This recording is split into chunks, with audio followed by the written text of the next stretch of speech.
നമസ്കാരം. സോഡിയാക് മീഡിയയിലേക്ക് എല്ലാ പ്രേക്ഷകർക്കും സ്വാഗതം. 2024 ജനുവരി മാസത്തെ ചതയ നക്ഷത്രക്കാരുടെ നക്ഷത്രഫലം ഒന്ന് പരിശോധിച്ച് നോക്കാം. ഒരു പുതിയ വർഷത്തിലെ ആദ്യത്തെ മാസമാണ്. അപ്പോൾ ഈ മാസത്തിൽ ചതയ നക്ഷത്രക്കാർക്ക് എന്താണ്, ഗുണഫലമാണോ ദോഷഫലമാണോ, എന്തൊക്കെയാണ് അവസ്ഥ മുതലായിട്ടുള്ള കാര്യങ്ങളെക്കുറിച്ചൊന്ന് പരിശോധിച്ച് നോക്കുന്ന സമയത്ത് ജനുവരി മാസത്തിൽ അത്ര അനുകൂലമായിരിക്കുന്നൊരു ഗുണം പറയാനായിട്ട് സാധിക്കില്ല. എന്നാൽ ജോലിയുടെ കാര്യത്തിൽ അനുകൂലമായിരിക്കുന്ന ഗുണം അനുഭവിക്കാൻ യോഗമുണ്ട്. സാമ്പത്തികമായ വിഷയത്തിൽ ചില സമയത്ത് പ്രതീക്ഷിക്കാത്ത സാമ്പത്തികമായിരിക്കുന്ന നേട്ടങ്ങൾ ഉണ്ടാകാനായിട്ട് സാധിക്കുന്നതിനോടൊപ്പം തന്നെ ചില സമയത്ത് അപ്രതീക്ഷിതമായിട്ട് സാമ്പത്തിക ഞെരുക്കം നല്ല രീതിയിൽ ഉണ്ടാകാനുള്ള സാധ്യത കൂടി ഈ നക്ഷത്രക്കാർക്കുണ്ട്. കാരണം എന്താ വെച്ചെന്നാൽ ഏഴര ശനിയാണ്. ഏഴര ശനിയിൽ കണ്ടക ശനിയാണ്. അപ്പോൾ ഏഴര ശനി എന്ന് പറയുമ്പോൾ വിത്തക്ഷയം പ്രവാസം രോഗാഞ്ജനേന്തി മനോഭീതിയും വന്ന, അതായത് എല്ലാ കാര്യങ്ങളും ചെയ്യാനും വളരെ ആക്റ്റീവ് ആകാനും വളരെ മാനസികമായിട്ടുള്ള പ്രതീക്ഷ ഉണ്ടാകുകയും ഒക്കെ ചെയ്തിട്ട് പ്രവർത്തിക്കുകയും ആ പ്രവർത്തനത്തിന് ഫലം കിട്ടുന്ന സമയത്ത് പ്രതീക്ഷിക്കുന്ന ഫലം കിട്ടാതെ ഇരിക്കുകയും ചെയ്യാനുള്ള സാധ്യത കൂടുതലുണ്ട്.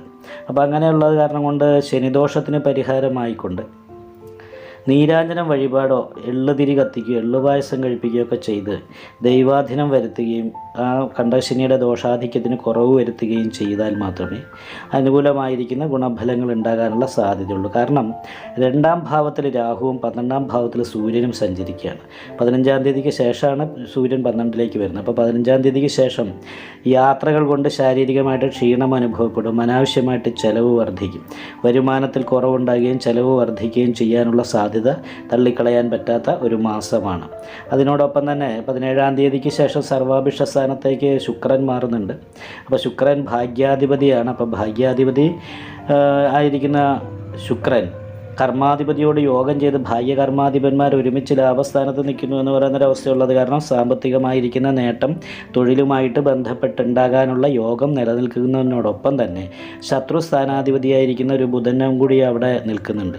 അപ്പോൾ ശത്രുദോഷം പോലെയുള്ള കാര്യങ്ങൾ കൊണ്ടും ഭാഗ്യക്കുറവ് പോലെയുള്ള പ്രശ്നങ്ങൾ വരാനും തൊഴിലിൽ പ്രതീക്ഷിക്കുന്ന രീതിയിലുള്ള നേട്ടങ്ങൾ ഉണ്ടാക്കാനും പറ്റാതെ ഇരിക്കാനുള്ള സാധ്യത കൂടുതലുള്ളത് കൊണ്ട് നന്നായിട്ട് ശ്രദ്ധിച്ച് ദേവീക്ഷേത്രത്തിൽ ഗുരുതി പുഷ്പാഞ്ജലിയോ രക്തപുഷ്പാഞ്ജലിയൊക്കെ ചെയ്തിട്ട് ദൈവാധീനം വരുത്തണം. അതേപോലെ തന്നെ 3-ലാണ് വ്യാഴം സഞ്ചരിക്കുന്ന അപജയസ്ഥാനത്ത്. അപ്പം വിഷ്ണു ക്ഷേത്രത്തിലും നെയ്വിളക്ക് ഭാഗ്യസൂക്ത പുഷ്പാഞ്ജലി മുതലായിട്ടുള്ള വഴിപാടൊക്കെ ചെയ്തിട്ട് ദൈവാധീനം വർദ്ധിപ്പിച്ചാൽ മാത്രമേ കർമ്മസംബന്ധമായിട്ട് അനുകൂലമായിരിക്കുന്ന ഗുണം അനുഭവിക്കാനായിട്ട് ഈ മാസത്തിൽ സാധിക്കുകയുള്ളൂ എന്നുള്ളതാണ് പ്രധാനപ്പെട്ട പ്രശ്നം. മാത്രമല്ല അഷ്ടമത്തിലാണ് കേതു നിൽക്കുന്നത്. അപ്പോൾ അഷ്ടമത്തിൽ നിൽക്കുന്ന കേതു നടുവേദന പോലെയുള്ള രോഗാവസ്ഥ കാര്യങ്ങൾ, മുഖത്തുമായിട്ട് ബന്ധപ്പെട്ട ചെവി, കണ്ണ് മുതലായിട്ടുള്ള ഭാഗങ്ങളുമായിട്ട് ബന്ധപ്പെട്ടുള്ള രോഗങ്ങൾ വരാനുള്ള സാധ്യത, അതേപോലെ തന്നെ കാൽപാദത്തിന് വേദന, ഇങ്ങനെയുള്ള ശാരീരികമായിട്ട് കുറച്ച് അവശതകൾ ഉണ്ടാകാനുള്ള സാധ്യതയുമുണ്ട്. അപ്പോൾ ഇതിനൊക്കെ നല്ല പരിഹാരങ്ങൾ ചെയ്ത് നല്ല പ്രാർത്ഥന ഉണ്ടാകണം. എന്നാൽ ഈ മാസത്തിൽ വരുമാനം വർദ്ധിക്കാനുള്ളൊരു യോഗമുണ്ട്. കാര്യങ്ങൾ ഇങ്ങനെയൊക്കെ ആണെങ്കിലും മാസാവസാനം കണക്ക് കൂട്ടുന്ന സമയത്ത് വരുമാനത്തിൽ വർധനവുണ്ടാകും എന്ന് പറയുന്നൊരു ഗുണമുണ്ട്.